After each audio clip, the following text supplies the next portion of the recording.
निर्यात करीब 450 billion dollar से बढ़कर 775 बिलियन डॉलर से अधिक हो गया है। पहले की तुलना में एफडीआई द्विगुना हुआ है। खादी और ग्रामोद्योग के उत्पादों की बिक्री में 4 गुना से अधिक की वृद्धि हुई है। आईटीआर फाइल करने वाले की संख्या करीब 3.25 करोड़ से बढ़कर लगभग 8.25 करोड़ हो चुकी है और बढ़ोतरी 2 गुना से भी कहीं अधिक है। एक दशक पहले देश में केवल कुछ 100 स्टार्टअप थे जो आज बढ़कर 1 लाख से अधिक हो गया।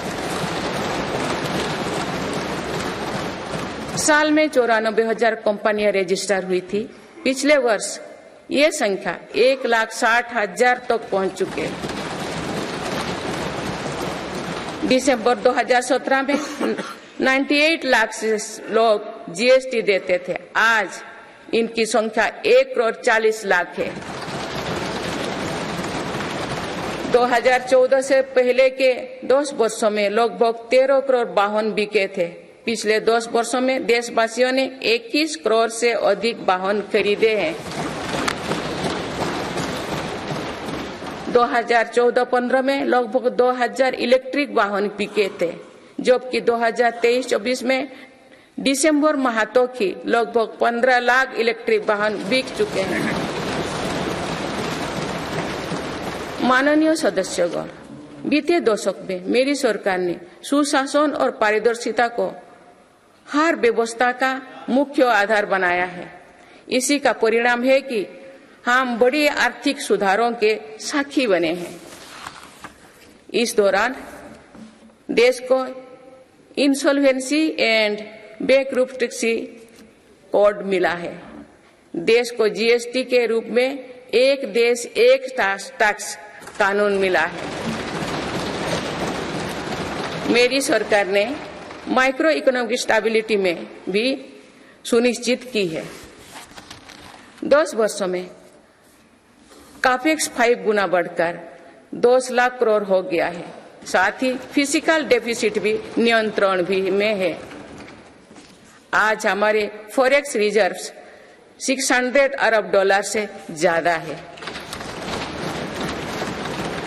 हमारे बैंकिंग सिस्टम जो पहले बुरी तरह से चरमराया था, वो आज दुनिया के सबसे मजबूत बैंकिंग सिस्टम में से एक बना है। बैंक का एनपीए जो कभी डबल डिजिट में होता था, वो आज लगभग 4% ही है। मेक इन इंडिया और आत्मनिर्भर भारत अभियान हमारी ताकत बन चुकी है। भारत आज दुनिया का दूसरा सबसे बड़ा मोबाइल फोन निर्माता है। पिछले एक दशक के दौरान मोबाइल फोन मैन्युफैक्चरिंग में 5 गुना बढ़ोतरी हुई है। कुछ साल पहले भारत खिलौना आयात करता था, आज मेड इन इंडिया खिलौने निर्यात कर रहा है। भारत का डिफेंस प्रोडक्शन 1 लाख करोड़ रुपए के पार पहुंच चुका है। आज हर भारतीय देश में बने एयरक्राफ्ट कैरियर आईएनएस विक्रांत को देखकर गर्व से भरा हुआ है। लड़ाकू विमान तेजस अब हमारी वायुसेना की ताकत बन रहे हैं।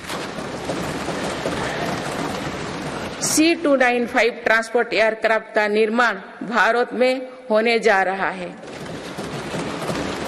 आधुनिक एयरक्राफ्ट इंजन भी भारत में बनाया जाएगा। उत्तर प्रदेश और तमिलनाडु में डिफेंस कॉरिडोर का विकास हो रहा है। मेरी सरकार ने डिफेंस सेक्टर में निजी क्षेत्रों की भागीदारी सुनिश्चित की है। स्पेस सेक्टर को भी हमारी सरकार ने युवा स्टार्टअप्स के लिए खोल दिया है। माननीय सदस्यगण, मेरी सरकार वेल्थ क्रिएटर का सम्मान करती है तथा भारत के प्राइवेट सेक्टर के सामर्थ्य पर विश्वास करती है। भारत में बिजनेस करना आसान हो, इसके लिए उपयुक्त माहौल रहे, इस पर भी मेरी सरकार लगातार काम कर रही है। ईज ऑफ डूइंग बिजनेस में लगातार सुधार हो रहा है। बीते कुछ वर्षों में 40,000 से ज्यादा कॉम्प्लायंस को हटाया जा या सरल किया गया है। कंपनीज एक्ट तथा लिमिटेड लायबिलिटी पार्टनरशिप एक्ट में 63 प्रावधानों को अपराध की सूची में बाहर किया गया है। जौन विश्वास अधिनियम द्वारा 183 प्रावधानों को अपराध की श्रेणी से बाहर किया गया है। अदालत के बाहर विवादों को सौहार्दपूर्ण समाधान हेतु मध्यस्थता पर कानून बनाया गया है। वन और पर्यावरण विभाग से क्लियरेंस मिलने में जहां 600 दिन लगते थे, वहां आज 75 दिन से भी कम समय लगता है। फेसलेस असेसमेंट योजना से टैक्स व्यवस्था में और पारदर्शिता आई है। माननीय सदस्यगण, हमारे एमएसएमई सेक्टर को भी रिफॉर्म्स का बहुत अधिक लाभ हो रहा है। आप अवगत है कि हमारे एमएसएमईज में आज करोड़ों देशवासी काम कर रहे हैं। एमएसएमईज और लघु उद्यमियों को सशक्त करने के लिए मेरी सरकार पूरी प्रतिबद्धता से काम कर रही है। एमएसएमई की परिभाषा का विस्तार किया गया है। नई परिभाषा में निवेश और टर्नओवर को समाहित किया गया है। आज उद्यम और उद्यम आशिष्ट पोर्टल और लगभग 3.5 करोड़ एमएसएमई रजिस्टर्ड है। बीते वर्षों में एमएसएमईज के लिए क्रेडिट गारंटी स्कीम के तहत करीब 5 लाख करोड़ की गारंटी स्वीकृति किए गए।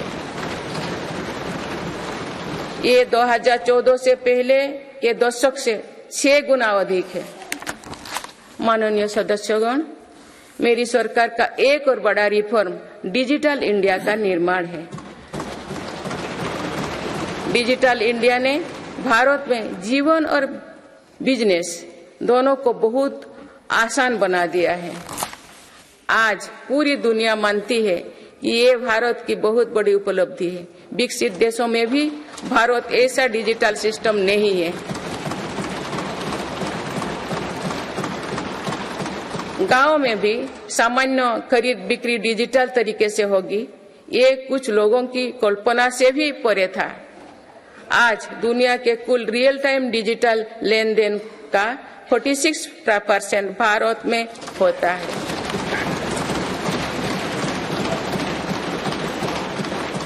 पिछले महीने यूपीआई से रिकॉर्ड 1200 करोड़ ट्रांजैक्शन हुई है।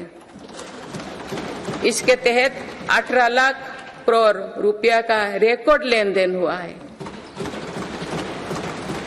दुनिया के दूसरे देश भी आज यूपीआई से ट्रांजैक्शन की सुविधा दे रही है। डिजिटल इंडिया के कारण बैंकिंग आसान हुई है और लेन देन भी सरल हुआ है। जनधन आधार मोबाइल की त्रिशक्ति से भ्रष्टाचार पर लगाम लगने में मदद मिली है। मेरी सरकार अब तक 34 लाख करोड़ रुपया डीबीटी से ट्रांसफर कर चुके हैं। जनधन आधार मोबाइल के कारण करीब 10 करोड़ फर्जी लाभार्थी सिस्टम से बाहर किए गए हैं। इससे 3.25 लाख करोड़ रुपया गलत हाथों में जाने से बचे हैं। डिजी लॉकर की सुविधा भी जीवन को आसान बना रही है। इसमें अभी तक यूजर्स के 6 बिलियन से ज्यादा डॉक्यूमेंट्स जारी हुई है। आयुष्मान भारत हेल्थ अकाउंट के तहत लगभग 53 करोड़ लोगों की डिजिटल हेल्थ आईडी बन चुकी है।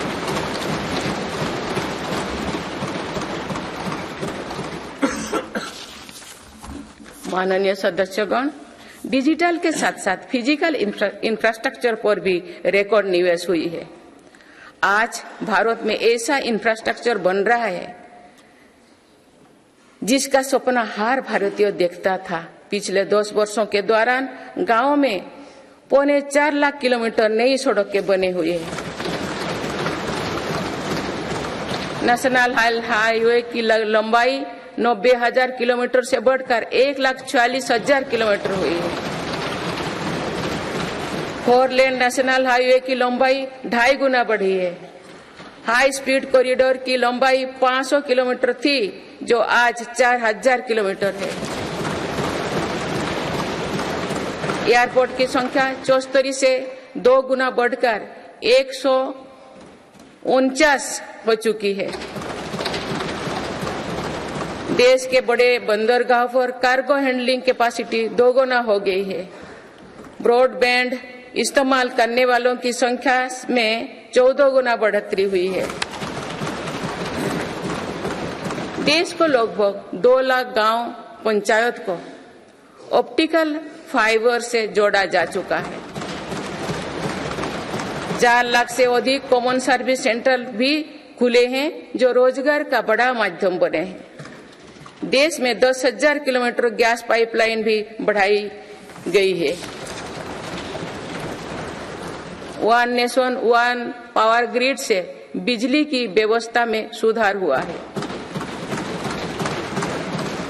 One nation one gas grid से गैस आधारित अर्थव्यवस्था को बल मिल रहा है। सिर्फ 5 शहरों तक सीमित मेट्रो की सुविधा आज 20 शहरों में है। 25,000 किलोमीटर से ज्यादा रेलवे ट्रैक बिछाई गई। ये कोई विकसित देश के कुल रेलवे ट्रैक की लंबाई से भी ज्यादा है। भारत रेलवे के 100% इलेक्ट्रिफिकेशन के बहुत निकट है। इस दौरान भारत में पहली बार सेमी हाई स्पीड ट्रेन शुरू हुई है। आज 39 से ज्यादा रोड्स पर वंदे भारत ट्रेन चल रही है। अमृत भारत स्टेशन योजना के तहत 1,300 से ज्यादा रेलवे स्टेशनों का कायाकल्प हो रहा है। माननीय सदस्यगण, मेरी सरकार मानती है